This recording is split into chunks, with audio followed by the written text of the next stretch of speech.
దేవుని స్తోత్రం. ప్రభు రక్షకుడైన యేసుక్రీస్తు నామములో వందనాలు.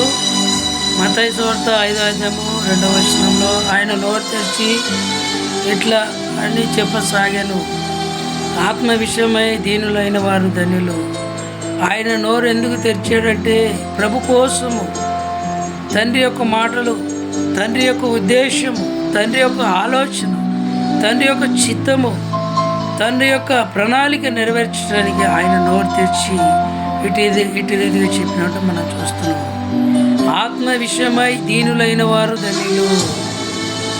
కనుక నా ప్రియకుమారుడా, ఆయన మనకు నోరిచ్చేదాన్ని మనం ఇష్టానుసారంగా మాట్లాడటం కాదు, ఏది పడితే అది మాట్లాడటం కాదు, ఎలా పడితే అలా మాట్లాడటం కాదు. కానీ ఆయన విషయంలో మనము ఆయన గురించి మాట్లాడి, ఆయనను స్తుతించి, ఆయనను మహిమపరిచి, ఆయనను కనపరచడానికి ఆయన మనకు నోరు ఇచ్చినట్టు మనం చూస్తాం. ఈ నోరు లేక ఎంతోమంది ఉన్నారు నా ప్రియ కుమారుడు కుమార్తె. అలాగే ఆత్మ విషయమై దీనులైన వారు ధన్యులు. ఆత్మ ఏమి చెప్తుందో దాని ప్రకారంగా దీనవత్వము కలిగి నడుచుకున్న వారు ధన్యులని చెప్తా ఉంది. యేసు ప్రభు కొండ మీద ప్రసంగం చేసినప్పుడు ఆ యొక్క ధన్యతల గురించి చెప్పినట్టు మనం చూస్తున్నాం. దేవుని బిడ్డలారా, ఆత్మ ఉంది ఈ లోకంలో, దురాత్మ ఉంది. ఆత్మ కలిగిన వాడు అబ్బా తండ్రి అని మొర పెడతాడు. ఆ యొక్క ప్రార్థనాత్మ కలిగిన వాడుగా ఉంటాడు. ఇతరుల కోసం ప్రార్థించేవాడుగా, ఇతరుల కోసం విజ్ఞాపన చేసేవాడుగా, ఇతరుల కోసము మారు మనసు కలిగాలని ప్రార్థిస్తాడు నా ప్రియ కుమారుడు కుమార్తె. సొలొమోను మహాజ్ఞాని సామెతల గ్రంథము 1:23 ఆలకించుడి, నా ఆత్మను మీ మీద కుమ్మరిస్తానని సెలవిచ్చాడు.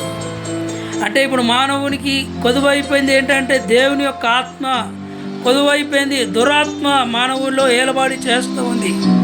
ఆ యొక్క ఆత్మను మరలా దేవుడు అనుగ్రహించాలని ఆ యొక్క సొలొమోను మహాభక్తుని ద్వారా రచించినట్టు మనం చూస్తూ ఉన్నాము.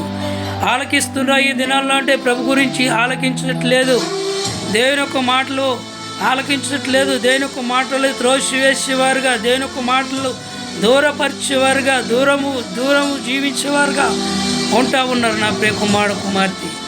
దేవుని యొక్క మాటలు ఆలకిస్తే నీ యొక్క జీవితంలో ఆశీర్వాదాలు అనేవి దేవుడు అనుగ్రహిస్తాడు. నువ్వు ఎప్పుడైతే ఆయన వైపు చూస్తావో అనేక మందిని నీ వైపు చూపిస్తాడు దేవుని బిడ్డలారా. కనుక మనము ఆలకించాలి. ఆలకించలేకపోతున్న కారణం ఏంటంటే ఆత్మీయమైన చెవులు కోల్పోయాడు మానవుడు. ఆ యొక్క దురద చెవులు కలిగిన వారుగా బ్రతుకుతూ ఉన్నాడు మానవుడు.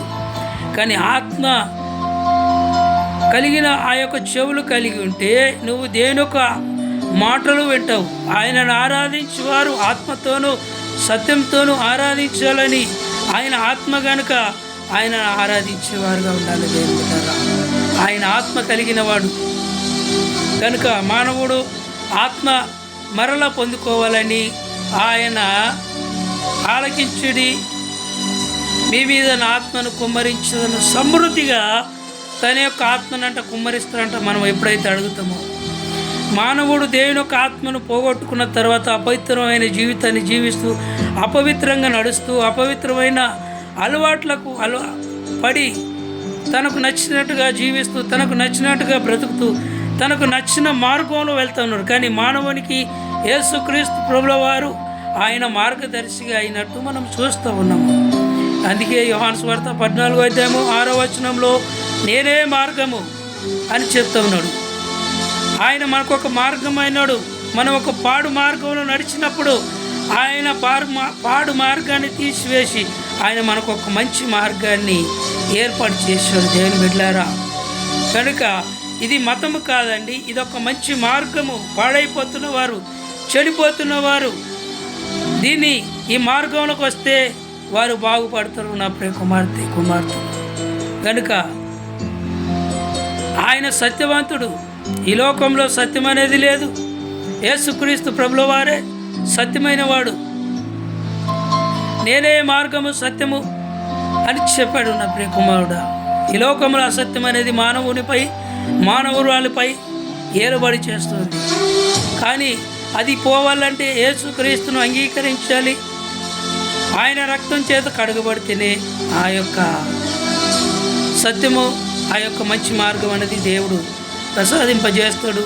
ఈ యొక్క పునరుద్ధాన దినంలో దేవుడు ఈ యొక్క వాక్యాన్ని దీవించి ఆశీర్వదించునుగాక. ఆమేన్.